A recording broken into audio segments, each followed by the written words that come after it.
Capricorn! Welcome back sa ating Tagalog Reading Channel. Ako ay si Abby at isa akong intuitive reader. Sa mga new viewers natin, welcome po sa ating Tagalog Reading Channel. Sa mga current subscribers, maraming salamat po sa pagtangkilik na inyong mga monthly Tagalog readings, no? Both sa general and love. And as you know, this is collective reading, so gusto ko lang i-remind na hindi to personal reading, so maaaring mag-resonate sa certain group of collective, at pag hindi to nag-resonate sa inyo, that only means na yung reading for this month is not for you. I might tap into your energy next time. Alright, so Capricorn, gagawin natin ang inyong general life snapshot sa buwan ng April 2024. Maaaring mag-resonate to into the next 3 to 6 months. Okay, so current energy check-in for April and short-term prediction. So, i-shuffle ko lang muna ulit yung mga oracle cards in front of the camera, and I'll see you in a few seconds, collective Capricorn. Alright?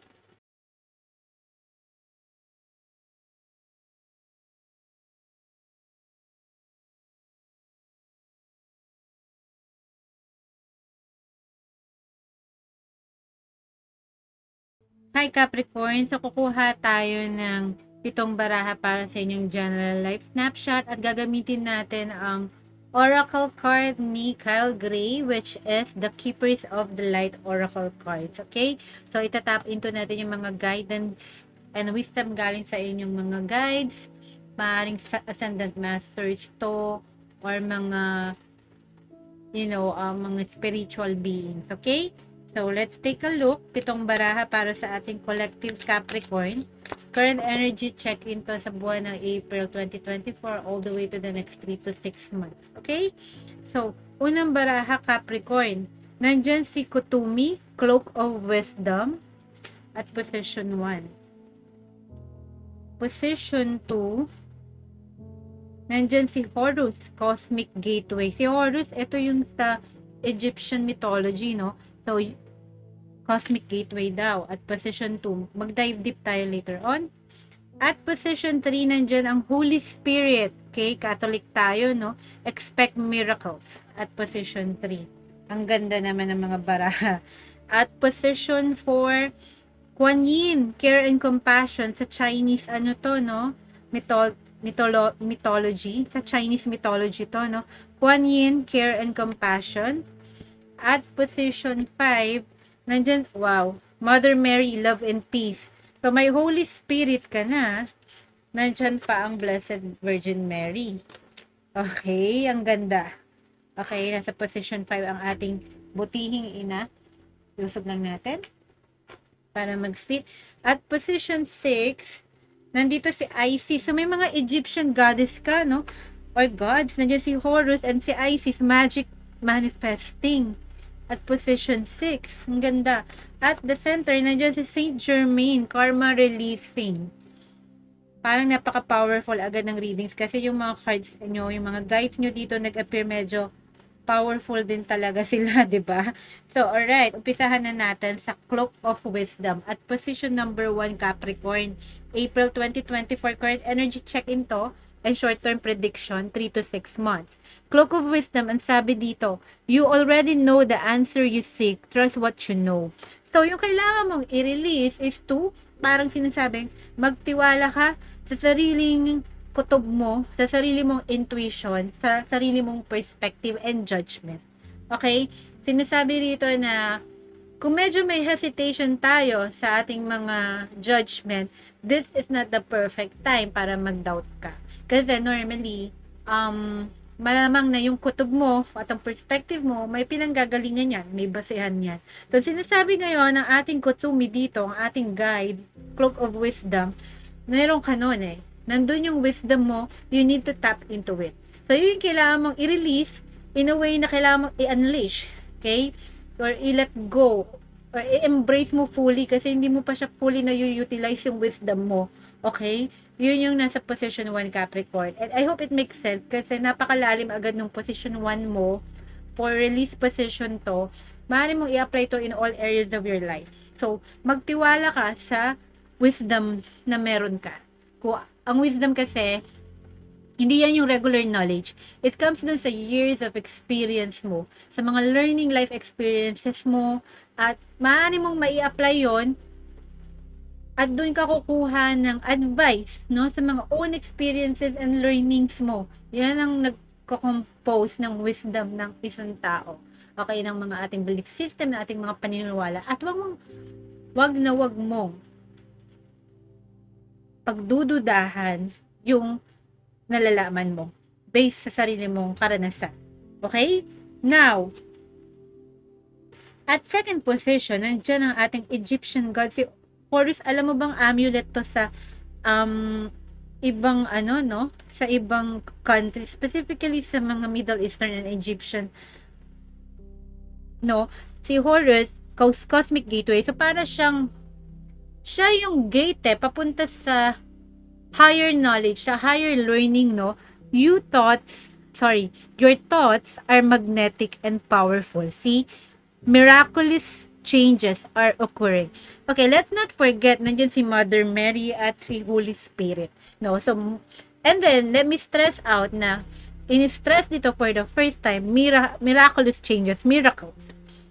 Okay, so, ang sinasabi dito, yung kailangan mo ipagpatuloy is, yung thoughts mo, yung iniisip mo lagi, no? It's magnetic and powerful. So, make sure na yung mga iniisip mo is something na magbe-benefit ka. Okay? So, in short, sinasabi, keep a positive thoughts or mental state right now. So, continuous lang yung positive affirmation mo. And because words have energy, our thoughts have energy. Kasi that's the link sa ating subconscious mind. So, pag natutulog tayo, yung subconscious mind natin, ang link sa universe. So, it's like parang, it's at work pag natutulog tayo, no? So, whatever it is, yung last thought mo is, importantly, is mas, may impact, okay, sa subconscious mind mo. Yan yung parang, bago ka mag-drift to sleep, okay? So, make sure na yung thoughts mo are clean and, full of good intentions all the time for yourself. Be kind. Okay? Be kind to yourself kasi yung positive affirmation mo, yung self-talk mo, be mindful kasi you have to say positive things for yourself and for other people as well. More importantly, for yourself. Kasi before it came to our reality, diba? Thoughts muna sila eh. And kailangan naka-impregnate siya sa subconscious mind mo, yung mga thoughts and desires mo before it can happen. So, it's important na lagi maintain a positive outlook sa buhay. Okay? I hope it makes sense. Now, ang maganda dito, guys, ang manifestations mo, ang Holy Spirit. So, most likely, since Tagalog reading to, majority sa ating Catholic, no? So, ang manifestations mo, may intervention ng ating Holy Spirit. At kung mahilig kayo manood ng mga YouTube spiritual topics, no? What is Holy Spirit? Okay? So, may isang testimony galing sa isang Jewish person pala siya. But, is atheist, no? Kasi Harvard professor siya.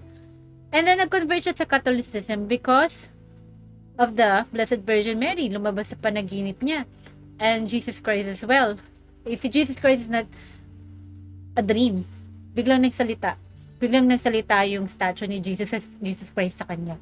For some reason, yun yung nakipag-usap sa kanya, hey, how are you? Ganyan, napaka-casual.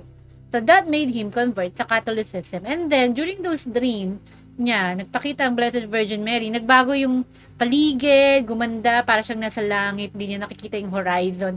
At then, ang lawak-lawak, puro daw clouds. And then, tinanong niya yung Blessed Virgin Mary, what is the Holy Spirit? What is this thing with the Holy Spirit? Tapos, tinanong siya ng Blessed Virgin Mary na, you don't really know everything. Parang ganon, with a sad face. Kasi sabi niya na, hindi niya kasi alam kung paano i-respect ang Virgin Mary, hindi niya alam yung Hail Mary. So, ang sinabi na niya, why are you so magnificent? Sabi ni Blessed Virgin Mary na, no, I'm not. Si Lord daw, si God. Okay? So, Mother Mary, ang Queen ng Heaven and Earth, napaka-humble. Sinasabi niya na, no, I'm not magnificent. It's God that's magnificent. Okay, and then tinanong, what is this thing with the Holy Spirit? Ang sinabi ng Blessed Virgin Mary sa kanya, according to him, the dream na yon, na nakausap niya ang ating butihing ina na it's the loving gaze ng Panginoon sa mga creation niya at sa anak niya at sa ating lahat. Okay? Is the loving gaze. Is the spirit of our Lord. So, yun ang sinasabi dito, no? Ang manifestation mo, huwag ka mag-alala kasi in spirit, the Holy Spirit is with you sa yung mga manifestations. So, ang sinabi dito, mag-expect ka ng miracles. Okay? Even into the most difficult and circumstances, there will always be miracles. Yung sinasabi sa mga manifestations mo. Remember that only love is real. Miracles will occur naturally. Spirits, or the Spirit, the Holy Spirit, has your back. Alright? So, ayan, if it gives you something to hold on to sa mga manifestations, so huwag kang mag-give up dahil nandiyan ang Holy Spirit to back you up. Expect miracles daw. And remember, for some reason, sinasabi dito na only love is real. So, whatever it is, take whatever resonates with this, i-apply nyo sa certain areas ng buhay ninyo. Okay? Love life, personal domestic relationship, only love is real. The rest, I think, are tangible things. Pero yung pinaka-importante yata dito, intangible. Hindi nasusukat ng money, ng panahon at oras. And these are the things that you cannot hold. Diba? Like love, compassion, faith, hope. These things are real. Okay? Now, at position 4, nandun si Kuan Yin. Sa Chinese, no? Kung hindi ako nagkakamali, Chinese mythology, no? Based lang dun sa mga nababasa ko. Care and compassion. Ang position 4 is about yung external energy mo. No? Yung nakaka-influence sa'yo right now is care and compassion. Choose to be loved.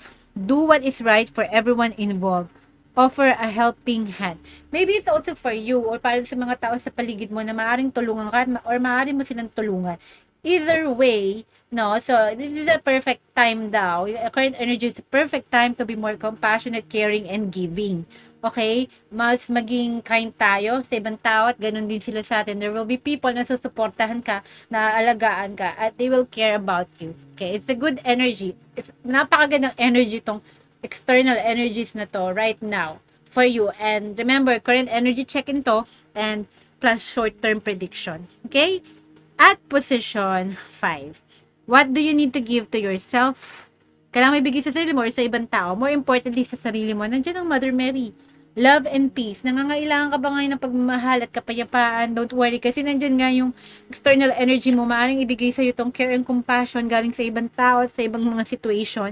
You will be emotionally uplifted, kumbaga. Okay? And mag-expect tayo ng miracles sa mga manifestations mo because ang kailangan may bigay sa sarili mo is yung ma-feel mo na you are loved. Okay? You are loved by many. Okay?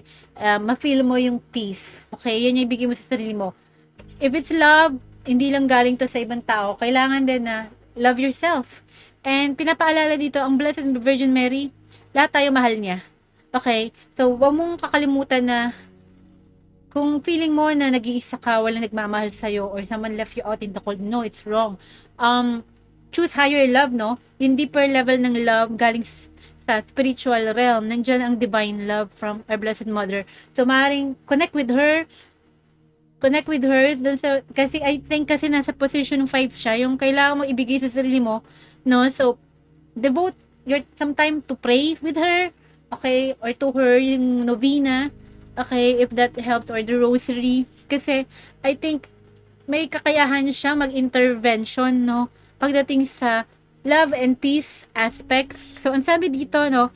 Let go of the need to be right. So, you don't have to be right, okay? All the time, okay? Hindi rin tayo kailangan na maaaring ikaw to, or yung the surrounding around you na nagkikreate ng chaos because maaaring sila rin, they always feel like parang sila yung tama. They always try to make a point that ito yung tama. Okay? Parang gano'n, nagkakos ng conflict, ng away, ng misunderstanding. So, ang sinasabi dito, choose peace. So, in between being right at kapayapaan, lagi mong pipiliin daw ang kapayapaan and connect with her. Kasi, I think, when you pray to her, dun sa mga petitions mo, sa mga worries and help mo na kailangan mo ng intervention, she can help you. Okay? At pag nagdasal ka sa kanya, I think lang na doon mo mararamdaman din yung parang at peace ka, no? Yung sabi nilang religion daw is just parang inimbento ng tao para lang daw they have something to hold on or to cling on to. No. This is real. She's real. Okay? So, connect with her. Whatever devotion you do sa ating Blessed Virgin Mary, 9 days novena, Our Lady of the Miraculous Medal, Rosary, do whatever it takes to connect with her. Yun kailangan may bigay sa sarili mo. Love for yourself, love others, and peace. Always prioritize peace. Kung may misunderstanding or agreement, no, or yung feeling natin na kailangan natin to, we need to make a point all the time, or sila, no, always choose peace. Kung kailangan mag-walk out sa isang toxic situation or people, then do it. Okay? Choose peace. Okay? Huwag na natin palakihin yung gulo, palakihin yung away. Yun yung sinasabi dito for ating mga worries and anxieties. Okay? So, maganda yan. At position 6, ang new beginnings mo, Egyptian goddess to, no? Si Isis, kasi obvious naman din sa makeup niya, no? Egyptian. So, magic manifesting. So, yung manifestation mo, binaka pa ng Holy Spirit, and at the same time, ang new beginning mo rin, may magic daw sa iyong manifestation. Okay? Your dreams, visions, and goals are becoming reality. Stay focused. So, marunong ba kayo mag-manifest? Maraming tutorials sa YouTube, maraming methods and techniques how to manifest. It's manifestation, is not a spell. It's manifestation because nandyan si Horus. Nandyan si Horus ang sinasabi, your thoughts are magnetic and powerful. And manifestation always has something to do with energy, vibration, and thoughts. Okay? So, research on that. So, may kapakayahan ka mag-magic, mag-manifest ng mga bago mong simula. Okay? So, lahat ng dreams mo, yung mga visions mo, yung nakikita mo in the future na ganito ka, isipin mo, it's at the present time. Parang nangyayari na. Okay? That's one manifestation technique. Kasi di ba sinasabi ko, yung thoughts mo, yan yung, kumbaga, reality mo eh. Okay? Kung ano yung inisip mo, yun ang reality mo. Remember that. So, yung visions, yung dreams mo, okay? Kung magaling ka mag-visualize. Okay? Saka yung mga goals mo, in 3D na rin, no? Sinasabi, are becoming reality. Okay? So, stay focused sa iyong intention, sa iyong thoughts. Okay? Kaya sinasabi ko, always be positive. Stay positive all the time. Pag naisip mo na parang negative yung naisip mo or nararamdaman mo, palitan mo agad ng something positive. Okay? Or itaas mo yung vibration mo. Listen to music, gumawa ka ng mga things na gusto mong gawin. Alright? So, be aware lang sa thoughts. Okay? Para hindi tayo mag-spiral down. Now, at the center, Capricorn, no? Ang maganda dito, ang lessons learned, nandiyan si Saint Germain, karma releasing. So, there are things na kailangan na nating pakawalan. Let go. Okay? Good or bad karma to sa people and connection or situation around us na hinuhold on pa natin or within ourselves. And sabi, it's about time na pakawalan na.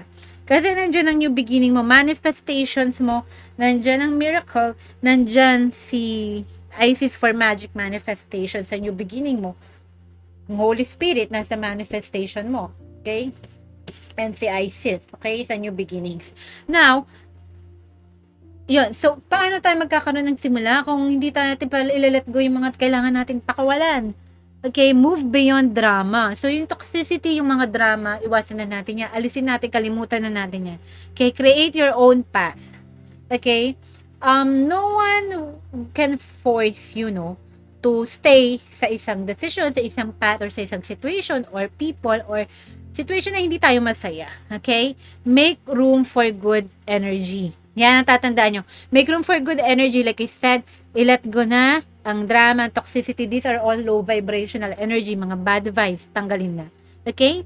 So, Capricorn, sana nag-resonate kayo sa inyong April 2024 current energy check-in and short-term prediction, maaaring mag-resonate into the next 3 to 6 months.